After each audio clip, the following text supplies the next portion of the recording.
Y'all, it's your boy Kakash13542, aka YG Fish, YG Piranha, your boy Marlon, here with another set of reviews. I already went over what I was going to be talking about at the end of my last review video with Tekken 8 and with Suicide Squad Kills Justice League. So let's get right into it. Let's go. Tekken 8. Tekken 8. Tekken 8. Tekken 8 is the best Tekken that I've ever laid my hands on, period.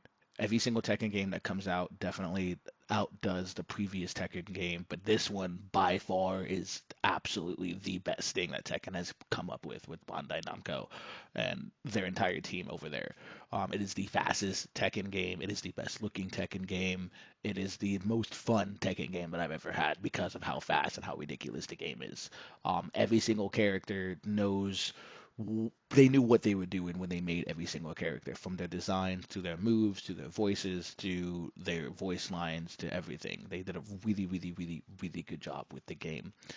Probably my favorite dynamic of the game is how quickly you can counter and how quickly you can throw characters in this one. Tekken's never really been about counter inputting. It's been about, left, right, down, up input, and then literally it's all about doing those side punches and those dodges and stuff like that, being able to know how to chain your 12 hit combo from your left hand to your right hand to your right foot back to your left hand again for an uppercut back to a power move. Like it's all there. It's all fluid. It's all there. But now you can actually, like, halfway through someone doing that, you can use a heat move and you can deflect it. And you can actually counter the move and counter the throw and deal back the amount of damage you're trying to do back at them. You can heal for damage a lot better and a lot easier in this game than you have done before. Um, Rage mode is just as impactful as it's been since what, like Tekken 5, Tekken 6. It's just as impactful as it is. However, because of the heat mode and the rage mode combos both being a thing, you can have a lot more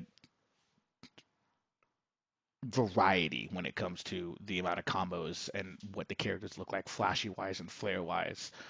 Certain characters still play exactly the same, like Horang and Steve Fox, and some characters like King and Brian Fury, Elisa Boskanovich play a lot better than their counterparts. Yoshimitsu still plays as one of the best characters in the game, period, point blank. Yoshimitsu has always been one of the best characters of the game. He always will be. Martial Law, probably the best looking martial law I've ever had because of the fact that they incorporate nunchucks into the actual move set, thus giving him more of a Bruce Lee style fighting style than anything. With everybody from Fei Wulong to Leroy to literally everybody. I'm excited. I'm excited that Eddie Gordo is the first DLC character. I'm wondering if they're gonna have um, because they have Feng Wei. I'm wondering if they're gonna have Lei Wulong because that's always been the Jackie Chan character of Tekken. That's always been what it is. You got Bruce Lee with martial law, and you got Fei Wulong, who's always been Jackie Chan. It's always been the police officer version of Jackie, and he's always had like 4 or 5 different styles inside the game. So I'm excited to see if they have him. There's always been the conversation of having Tifa in the Tekken games. We'll see if Tifa makes it to Tekken this year. It'd be this Tekken, I should say, not just this year, but this Tekken. I feel like this would be the best Tekken to have Tifa in.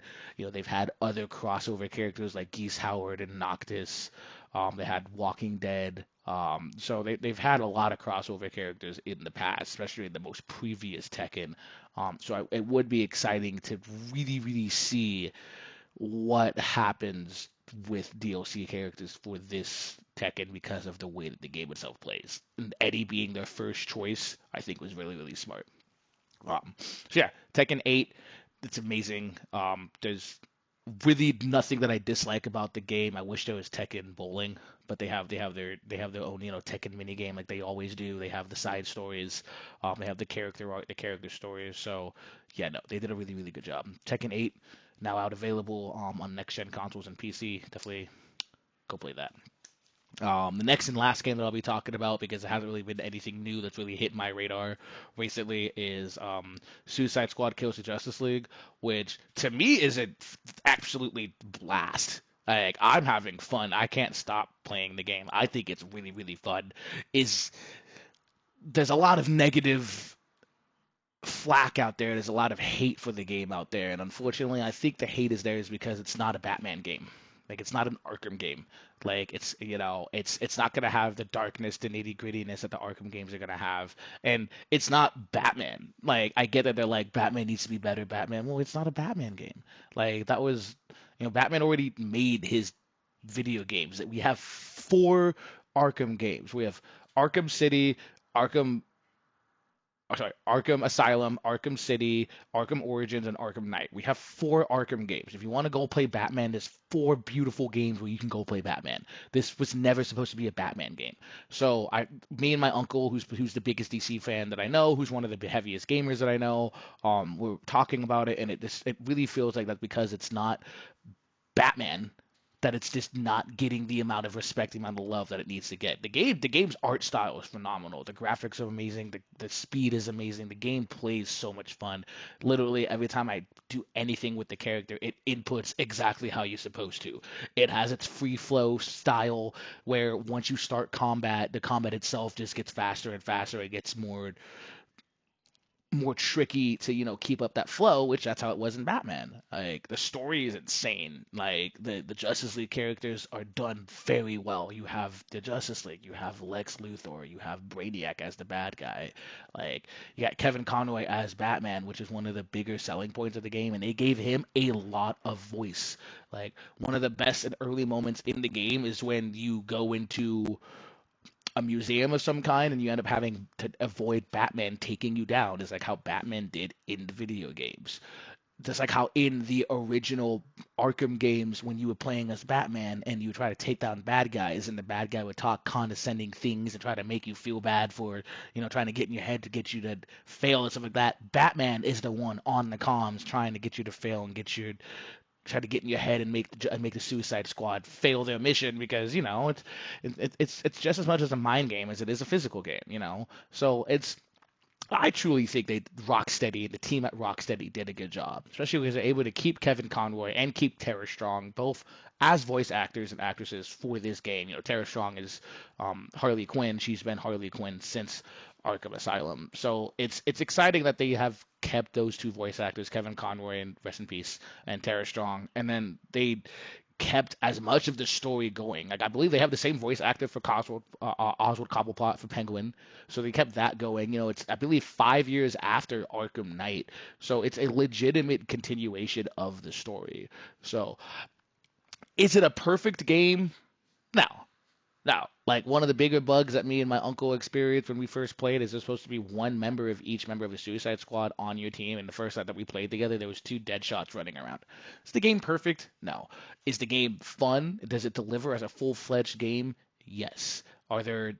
Is the game unplayable? No. Is it a finished game? Yes. Does it deliver as a DC game? Yes. If you're a fan of DC comic books in any kind of way, they do a really, really good job. Some of the best dialogue in the game is the Suicide Squad banter. Like the stuff that King Shark says is hilarious. The stuff that Captain Boomerang says, hilarious. Harley Quinn, hilarious. Floyd Lawton, Deadshot, not as much hilarious, but just as good as dialogue as everybody else. The writing is phenomenal. So I do apologize for the team at Rocksteady that they're receiving so much negative flack and negativity over this game. However, I don't believe it should receive any of that negativity. I believe it is outstanding and it has done what it needed to do. It delivered as a Suicide Squad video game. It delivered as a continuation of the Arkham series built by Rocksteady. They did a good job doing that and they established that, and that was what they sold. Here within the next few weeks, we should be getting a battle pass. I'll be excited to see what that's about. It's purely cosmetic, kind of like that Marvel's game that came out by Square Enix a couple years ago, where everything was just cosmetic based and everything like that. So I'm excited for the new cosmetics and to see what they have to offer for the game creativity wise, because the art style is just phenomenal. And when you have current artists working with stuff that's based off the comic books, the way that they're doing it, it's done very, very well. So I'm excited to see what the Battle Pass has to offer. I know for a fact that this upcoming month, by the time March hits, we will have Skull and Bones dropping by Ubisoft, which I was part of the technical test last year, and that game was a lot of fun. As long as it's not purely PvP, I can definitely get myself to play that with a bunch of friends and actually have a blast playing that. And then at the end of the month, we have Final Fantasy VII Rebirth, which is a continuation of the Final Fantasy VII Part 2 remake. So both of those are games I do plan on getting as well. I have been live streaming a lot of Tekken and a lot of Suicide Squad. So if you want to see any live gameplay, definitely check me out, Kakash13542 up on Twitch. I've been doing a lot of gameplay of that. And obviously, if you want to see other games, if you want more interaction with me, definitely hop on there. But yeah, we'll definitely be playing the new Final Fantasy and the new Skull and Bones here when they come out at the end of this month. So look forward to that review and watching those video content when I stream. Thank you guys for anybody that tuned in.